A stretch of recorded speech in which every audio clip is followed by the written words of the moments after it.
اعوذ باللہ من الشیطان الرجیم، بسم اللہ الرحمن الرحیم۔ الحمد للہ رب العالمین، والصلاة والسلام علی سید المرسلین وخاتم النبیین، اما بعد۔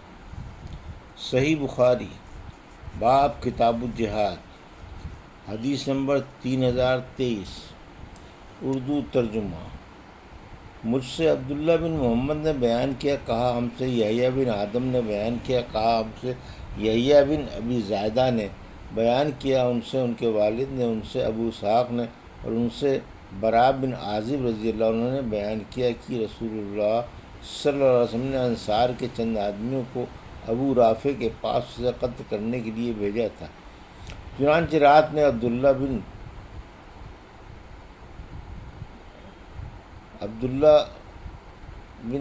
عتیق رضی اللہ عنہ کے اس قلعے میں داخل ہوئے اور اسے سوتے ہوئے قتل کیا۔ حدیث نمبر 3024، اردو ترجمہ۔ دشمن سے مٹبھیڑ ہونے کی آرزو نہ کرنا۔ ہم سے یوسف بن موسیٰ نے بیان کیا، انہوں نے کہا ہم سے عاصم بن یوسف پربوئی نے بیان کیا، انہوں نے کہا کہ ہم سے ابو اسحاق فزاری نے بیان کیا، ان سے موسیٰ بن عقبہ نے بیان کیا کہ مجھ سے عمر بن عبید اللہ کے غلام سالم ابو النصر نے بیان کیا کہ میں عمر بن عبید اللہ کا منشی تھا۔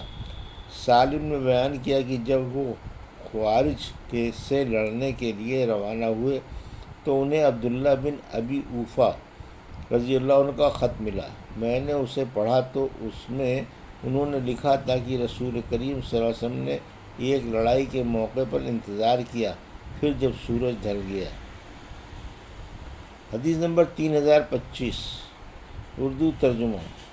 تو آپ صلی اللہ علیہ وسلم نے لوگوں کو خطاب کرتے ہوئے فرمایا، اے لوگو، دشمن سے لڑائی بھڑائی کی تمنا نہ کرو، بلکہ اللہ تعالیٰ سے سلامتی مانگو۔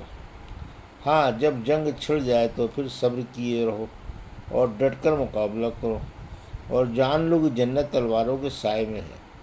پھر آپ نے یوں دعا کی، اے اللہ، کتاب قرآن کے نازل فرمانے والے، اے بادلوں کے چلانے والے، اے احزاب یعنی کافروں کی جماعتوں کو غزوہ خندق کے موقع پر شکست دینے والے، ہمارے دشمن کو شکست دے اور ان کے مقابلے میں ہماری مدد کر۔ اور موسیٰ بن عقبہ نے کہا کہ مجھ سے سالم ابو النصر نے بیان کیا کہ میں عمر بن عبید اللہ کا منشی تھا، ان کے پاس حضرت عبداللہ بن ابی اوفا رضی اللہ عنہ کا خط آیا کہ رسول کریم صلی اللہ علیہ وسلم نے فرمایا تھا، دشمن سے لڑنے کی تمنا نہ کرو۔ حدیث نمبر 3026، اردو ترجمہ۔ ابو عامر نے کہا ہم سے مغیرہ بن عبد الرحمن نے بیان کیا، ان سے ابو زناد نے، ان سے اعرج نے، اور ان سے ابو ہریرہ رضی اللہ عنہ نے کہ رسول اللہ صلی اللہ علیہ وسلم نے فرمایا، دشمن سے لڑنے بھڑنے کی تمنا نہ کرو، ہاں اگر جنگ شروع ہی ہو جائے تو پھر صبر سے کام لو۔ حدیث نمبر 3027، اردو ترجمہ۔ لڑائی مکر و فریب کا نام ہے۔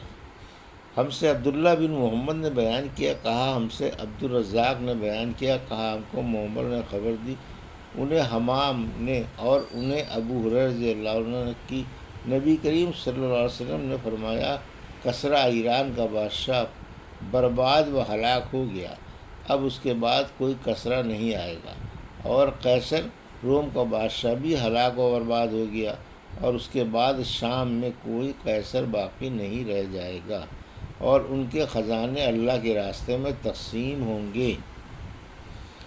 حدیث نمبر 3028، اور آپ صلی اللہ علیہ وسلم نے لڑائی کو مکر و فریب فرمایا۔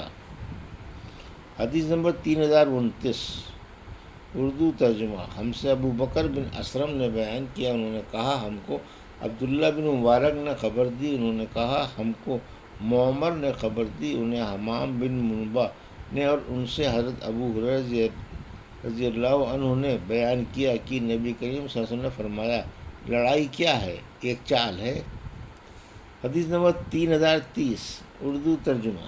ہم سے صدقہ بن فضل نے بیان کیا، کہا ہم کو ابن عینیہ نے خبر دی، انہوں نے جابر بن عبداللہ رضی اللہ عنہ سے سنا، آپ نے بیان کیا کہ نبی کریم صلی اللہ علیہ وسلم نے فرمایا تھا، جنگ تو ایک چال بازی کا نام ہے۔ حدیث نمبر 3031 اردو ترجمہ، جنگ میں جھوٹ بولنا مصلحت کے لیے درست ہے۔ ہم سے قریبہ بن سعید نے بیان کیا، کہا ہم سے سفیان بن عینیہ نے، ان سے عمرو بن دینار نے، اور ان سے جابر بن عبداللہ رضی اللہ عنہ نے کہ رسول اللہ صلی اللہ علیہ وسلم نے فرمایا، کعب بن اشرف کا کام کون تمام کرے گا؟ وہ اللہ اور اس کے رسول کو بہت اذیتیں پہنچا چکا ہے۔ محمد بن مسلمہ رضی اللہ عنہ نے وہ عرض کیا، یا رسول اللہ، کیا آپ مجھے اجازت بخش دیں گے کہ میں اسے قتل کراؤں؟ آپ صلی اللہ علیہ وسلم نے فرمایا، ہاں۔ راوی نے بیان کیا، پھر محمد بن مسلمہ کعب یہودی کے پاس آئے اور اس سے کہنے لگے کہ نبی کریم صلی اللہ علیہ وسلم نے تو ہمیں تھکا دیا اور ہم سے آپ زکوٰۃ مانگتے ہیں۔ کعب نے کہا کہ قسم اللہ کی، ابھی کیا ہے، ابھی اور مصیبت میں پڑو گے۔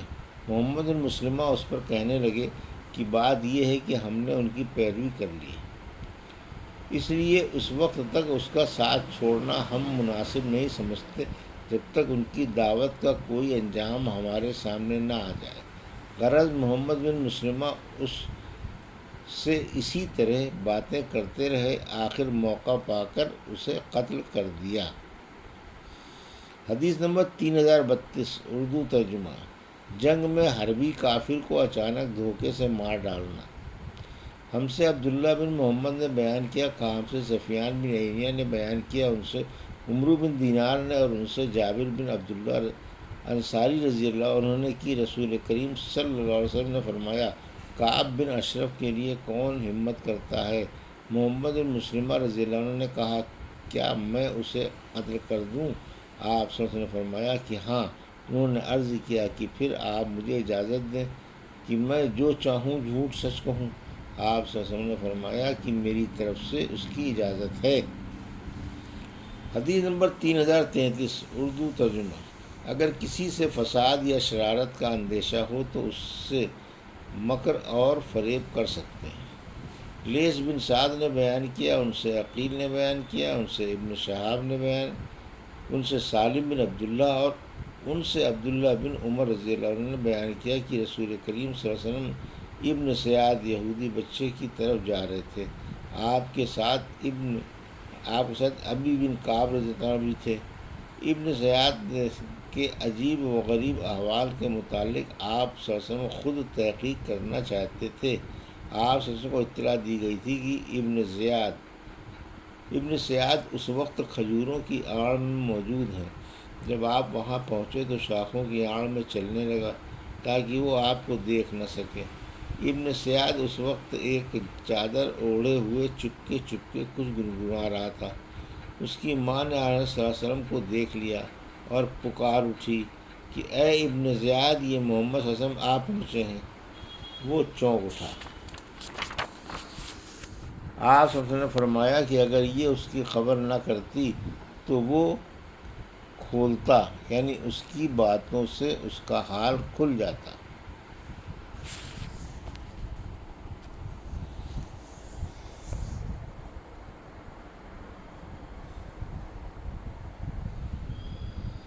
یہ تھی صحیح بخاری باب کتاب الجہاد کی حدیث نمبر 3023 سے 3033 کا اردو ترجمہ جو ابھی آپ نے سماعت فرمایا۔